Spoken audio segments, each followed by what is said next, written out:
नमस्कार, हिमाचल न्यूज में आपका बहुत बहुत स्वागत है। चलिए शुरू करते हैं आज की 10 फटाफट बड़ी खबरों से। 1 जनवरी से लाहौल स्पीति की महिलाओं को 1500 रुपए प्रति माह मिलेगा। हिमाचल प्रदेश के मुख्यमंत्री सुखविंदर सिंह सुक्खू की कांग्रेस सरकार 1 जनवरी से लाहौल स्पीति जिले की 18 वर्ष से अधिक आयु की सभी महिलाओं को हर महीने 1500 रुपए देना शुरू करेगी। उन्होंने कहा कि राज्य भर की सभी महिलाओं से की गई यह प्रतिबद्धता धीरे धीरे पूरी होगी। कांग्रेस सरकार ने 18 से 60 वर्ष की आयु की सभी महिलाओं को 1500 रुपए प्रति माह देने की प्रक्रिया शुरू की थी, लेकिन बाढ़ और भूस्खलन के रूप में प्राकृतिक आपदा ने बाधाएं खड़ी कर दी। सरकारी स्कूल में पढ़ाएगा AI robot, digital smart classroom तैयार। हिमाचल प्रदेश के राजकीय आदर्श वरिष्ठ माध्यमिक स्कूल कोटला में बच्चों को आर्टिफिशियल इंटेलिजेंस रोबोट भी पढ़ाएगा। इसके लिए स्कूल में डिजिटल स्मार्ट क्लासरूम तैयार किया गया है। ट्रायल सफल होने के बाद 1-2 दिनों में कक्षाओं का शेड्यूल बनाकर रोबोट से पढ़ाई शुरू की जाएगी। स्कूल में 6ठी से लेकर 12वीं तक 300 से अधिक विद्यार्थी पढ़ते हैं। स्मार्ट क्लासरूम में एक समय में 50 बच्चों को रोबोट फिजिक्स, केमिस्ट्री, ह्यूमैनिटीज के अलावा कॉमर्स के सब्जेक्ट्स भी पढ़ाएगा। गूगल आधारित रोबोट कठिन से कठिन सवालों का जवाब देने में सक्षम है। केंद्र सरकार ने हिमाचल प्रदेश को दी बड़ी सौगात। केंद्र सरकार ने हिमाचल को बड़ी सौगात दे रखी है।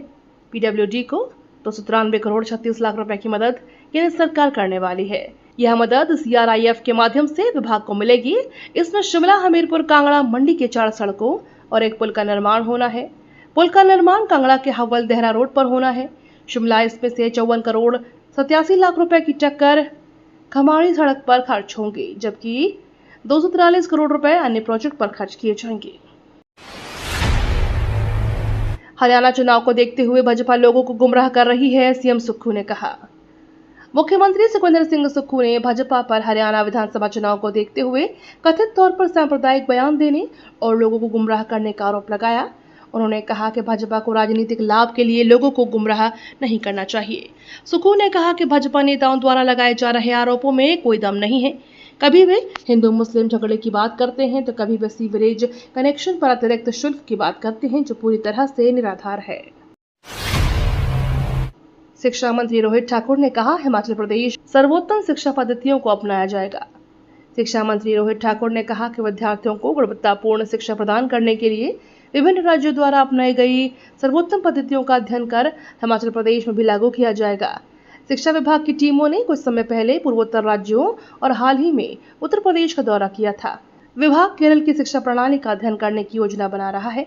विभाग की बैठक के बाद उन्होंने कहा कि हमारा विचार विभिन्न राज्यों की सर्वोत्तम शिक्षा पद्धतियों को चुनना है।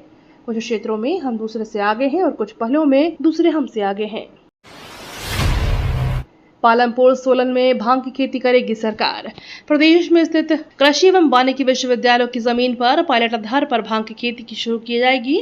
पहले इसकी जमीन पर इसका प्रयोग किया जाएगा, इसके बाद इसे कानूनी जमा पहनाकर प्रदेश में लागू किया जाएगा। भांग की खेती के प्रदेश में कानूनी वैधता देने के मामले को लेकर यह निर्णय लिया गया है। इस मामले को लेकर मुख्य सचिव प्रबोध सक्सेना ने राज्य कर एवं आबकारी विभाग के साथ कृषि विभाग, बागवानी विभाग, पालमपुर व सोलन विश्वविद्यालयों के साथ बैठक की। हिमाचल प्रदेश में खनन पर 3 तरह के शुल्क लागू। हिमाचल प्रदेश सरकार ने खनन गतिविधियों पर 3 तरह के शुल्क लगाने का फैसला किया है। इनमें मिल्क सेस, इलेक्ट्रिकल व्हीकल शुल्क और ऑनलाइन चार्ज शामिल है। इस संशोधन से संबंधित अधिसूचना लागू हो गई है। खनन पट्टों पर प्रति टन 5 रुपए ऑनलाइन शुल्क, 5 kV EV शुल्क और 2 रुपए मिल्क सेस देना होगा। इसके अलावा रॉयल्टी का 75% प्रोसेसिंग शुल्क भी देना होगा। सरकारी भूमि की एवज में सरफेस रेंट 50,000 रुपए प्रति हेक्टेयर तय हुआ है। खनन पट्टे के नवीनीकरण की आवेदन फीस 25,000 रुपए तय की गई है। नदी नल की मशीनों में खनन की फीस 2 साल के लिए 50 लाख और धरोहर राशि 25 लाख रुपए तय हुई है। नाहन से सुक्खू सरकार पर गरजे नड्डा, बोले हिमाचल को बर्बाद करने में जुटी कांग्रेस। भारतीय जनता पार्टी के माननीय राष्ट्रीय अध्यक्ष जगत प्रकाश नड्डा ने हिमाचल प्रदेश के सिरमौर के नाहन में नवनिर्मित भाजपा कार्यालय का उद्घाटन किया और भाजपा कार्यालय दोहरा की पट्टिका का लोकार्पण किया। इस अवसर पर नड्डा ने कहा कि लोकसभा चुनाव परिणाम आने के बाद पहली बार हिमाचल प्रदेश और नाहन आया हूं। मैं हिमाचल की 4 लोकसभा सीटों पर भारतीय जनता पार्टी के उम्मीदवारों को विजयी बनाने के लिए प्रदेश की जनता को हृदय से धन्यवाद देता हूं।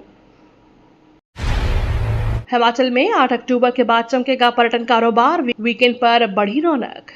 हरियाणा विधानसभा चुनाव परिणाम घोषित होने के बाद 8 अक्टूबर से हिमाचल में सैलानियों की आमद में इजाफा होने की उम्मीद है। हिमाचल के साथ लगता राज्य होने के चलते बड़ी संख्या में सैलानी हिमाचल के पर्यटन स्थलों का रुख करते हैं। पश्चिम बंगाल के सैलानियों ने प्रदेश के पर्यटन स्थल गुलजार होने शुरू हो चुके हैं। वीकेंड पर शिमला सहित कसौली, चौयल, कुफरी और नरकंडा में सैलानियों की रौनक बढ़ गई है। हिमाचल में पहली बार राष्ट्रीय भारोत्तोलन प्रतियोगिता, देश भर के 900 खिलाड़ी लेंगे हिस्सा।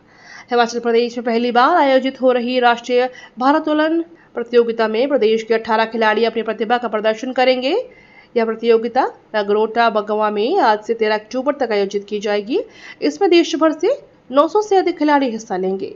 इस प्रतियोगिता में राष्ट्रमंडल और राष्ट्रीय स्तर के उत्कृष्ट खिलाड़ी भी भाग लेंगे। प्रतियोगिता की तैयारियां पूरी कर ली गई हैं। हिमाचल प्रदेश भारोत्तोलन संघ ने आयोजन की व्यवस्थाओं को अंतिम रूप दिया है। हिमाचल की संजौली मस्जिद की 3 मंजिलों को तोड़ा जाएगा, कोर्ट ने दिया आदेश। हिमाचल प्रदेश की राजधानी शिमला के उपनगर संजौली की मस्जिद में अवैध निर्माण पर कोर्ट का फैसला आ गया है। सुर्खियों में रहने वाली इस विवादित 4 मंजिला मस्जिद में अवैध निर्माण को लेकर नगर निगम की कोर्ट में सुनवाई हुई। नगर निगम आयुक्त भूपेंद्र अत्री ने मस्जिद के अवैध निर्माण को लेकर सुनवाई करते हुए मस्जिद कमेटी को अहम आदेश दिए हैं। फैसले में कहा गया है कि मस्जिद के ऊपर की 3 मंजिलें गैरकानूनी रूप से बनी हैं। ऐसे में मस्जिद की दूसरी और तीसरी और चौथी मंजिलों को गिराना होगा। हिमाचल सरकार द्वारा टॉयलेट टैक्स नोटिफिकेशन वापस लेने पर बीजेपी ने साधा निशाना। हिमाचल प्रदेश द्वारा भले ही टॉयलेट टैक्स लगाए जाने का निर्णय वापस ले लिया गया था, लेकिन इस मसले पर सियासत लगातार गर्माती जा रही है। जी हां, सर्किट हाउस बिलासपुर में आयोजित प्रेस वार्ता के दौरान भाजपा विधायकों ने टॉयलेट टैक्स मामले को लेकर प्रदेश सरकार पर जमकर निशाना साधा है। वहीं भाजपा द्वारा जारी प्रेस वार्ता कर नैना देवी से विधायक व हिमाचल बीजेपी मीडिया संयोजक बिलासपुर सदर विधायक त्रिलोक जम्वाल व झंडूता विधायक जीतूराम कटवाल सहित पार्टी पदाधिकारी मौजूद रहे। हिमाचल प्रदेश में नहीं थम रहा मस्जिद विवाद, एक बार फिर उग्र हुआ। हिमाचल प्रदेश के ऊना जिला मुख्यालय के पास बसौली ग्राम पंचायत के तहत बनी मस्जिद को लेकर विवाद बढ़ता जा रहा है। कुछ दिन पहले गांव के लोगों ने जिला प्रशासन को ज्ञापन देते हुए इस भवन को 7 दिन में गिराने का अल्टीमेटम दिया था। ग्रामीण अब भी इस बात पर अड़े हुए हैं कि जब उनके पंचायत क्षेत्र में एक भी मुस्लिम परिवार नहीं है, तो फिर यहाँ मस्जिद खड़ी करने का क्या उद्देश्य है? इसके पीछे कोई और वजह तो नहीं है। इस मामले पर ग्राउंड जीरो पर जाकर स्थिति का जायजा लिया जाएगा। नवरात्रि के अवसर पर सरकार ने दिया किसानों को तोहफा, जारी हुई 18वीं किश्त। देश भर के करोड़ों किसानों के लिए बड़ी खुशखबरी है। प्रधानमंत्री नरेंद्र मोदी ने महाराष्ट्र के वाशिम जिले में आयोजित एक खास कार्यक्रम में पीएम किसान सम्मान निधि योजना की 18वीं किश्त जारी कर दी है। इस दौरान सरकार ने देश के 9 करोड़ से ज्यादा किसानों के खातों में डीबीटी के माध्यम से 20,000 करोड़ रुपए की धनराशि ट्रांसफर की है। इस कार्यक्रम में करीब 2.5 करोड़ किसान वेबकास्ट के माध्यम से जुड़े थे। बीते लंबे समय से देश के करोड़ों किसान योजना की 18वीं किश्त का बेसब्री से इंतजार कर रहे थे। उनका यह इंतजार खत्म हो गया है। 18वीं किश्त का लाभ मिलने के बाद किसान काफी खुश हैं। अग्निवीरों के लिए खुशखबरी, 25% होंगे परमानेंट। अग्निपथ स्कीम के तहत भर्ती होने वाले अग्निवीरों के लिए खुशखबरी है। इंडियन एयरफोर्स 25% से ज्यादा अग्निवीरों को परमानेंट कर सकती है, लेकिन इस पर फैसला सरकार को लेना है। वहीं रक्षा मंत्रालय ने तीनों सेनाओं के प्रमुखों से इस बारे में सुझाव मांगा है। सूत्रों की खबर है कि कोरोना काल में भर्तियां न होने से जवानों के पद खाली हैं। ऐसे में 25% अग्निवीर तीनों सेनाओं में परमानेंट हो सकते हैं। ये तो थी आज की 10 बड़ी खबरें। डेली खबरों से अपडेट रहने के लिए चैनल को सब्सक्राइब करना बिल्कुल ना भूले।